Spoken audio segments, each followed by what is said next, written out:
Un saludo patriótico a todos los peruanos en estas fiestas patrias de 28 de julio del año 2022. En esta oportunidad voy a compartir con ustedes un trabajo de investigación sobre la independencia del Perú.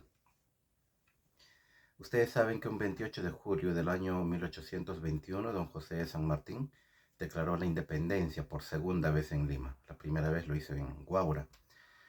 Y en ese acto tan solemne firmaron muchas autoridades civiles, eclesiásticas, inclusive representantes del Real Convictorio de San Carlos, hoy conocido como la Universidad Nacional Mayor de San Marcos.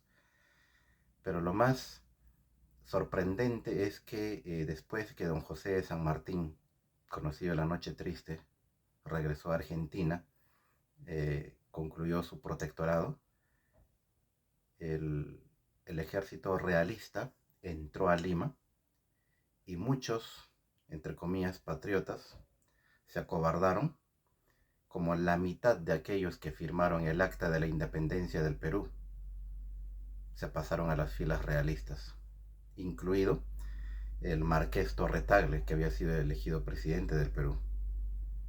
Ya más adelante, con la llegada de Simón Bolívar, líder de la corriente libertadora del norte, junto con otros criollos y españoles, se refugiaron en la fortaleza de Real San Felipe, en Callao, donde allí murió Torre Tagle con su esposa y su hijo. Bueno, su hija se salvó. Igual murieron cientos de españoles y criollos. Eh, ¿Qué sucedió en la batalla de Ayacucho? En la batalla de Ayacucho, la mayoría de los peruanos creen que eh, el ejército patriota o libertador o el ejército independentista estaba conformado por soldados peruanos y la mayoría del ejército realista eran españoles. No fue así. El ejército patriota o independentista estaba conformado por 74% de soldados colombianos, no peruanos. Del 100%, el 74% eran soldados colombianos. El 18% eran soldados peruanos, una mínima cantidad. El 6% soldados chilenos y el 2% eran soldados argentinos. En el ejército realista, se llama ejército realista porque estaba conformado no solo por españoles, sino por soldados de diferentes nacionalidades. El ejército realista, el grueso, estaba conformado por soldados peruanos que representaban el 80%. El 80% del ejército realista eran soldados peruanos. Increíble. Solamente el 12% estaban conformados por soldados españoles y el 8% entre soldados chilenos y soldados argentinos. En otras palabras, el grueso, la mayor parte del ejército realista, que estaban en contra de la independencia del Perú, estaba conformado por soldados peruanos, el 80%. Y el grueso del ejército independentista, del ejército patriota, que estaban a favor de la independencia del Perú, estaban conformados por soldados colombianos, específicamente 74%. Es una vergüenza nacional saber esto. Hay una fuente de información en el libro Independencia, los antecedentes y el proceso, 1808-1826, también del libro de Historia del Perú Republicano, cuyos autores fueron los historiadores Carlos Contreras y Marcos Cueto. Pero esto no concluye ahí, la vergüenza nacional continúa.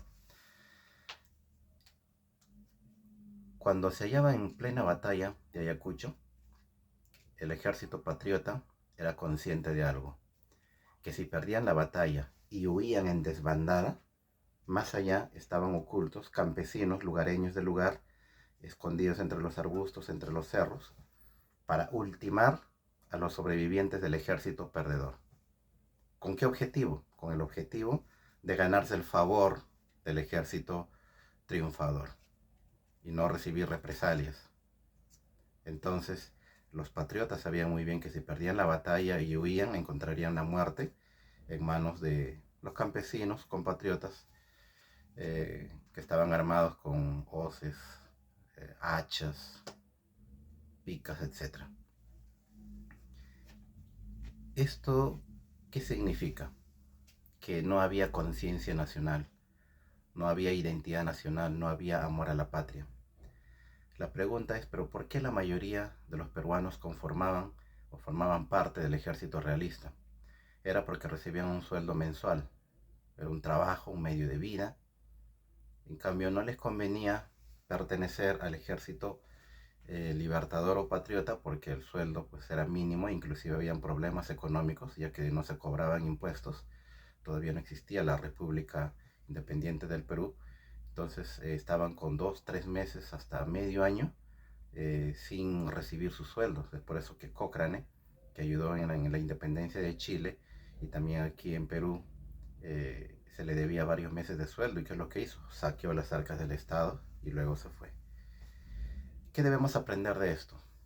Que en la actualidad, para no cometer este error, debemos de tener identidad nacional y reflexionar y pensar que si tal vez la historia se está repitiendo, peruanos luchando contra peruanos, y lo que es peor, peruanos luchando en contra de los intereses del Perú.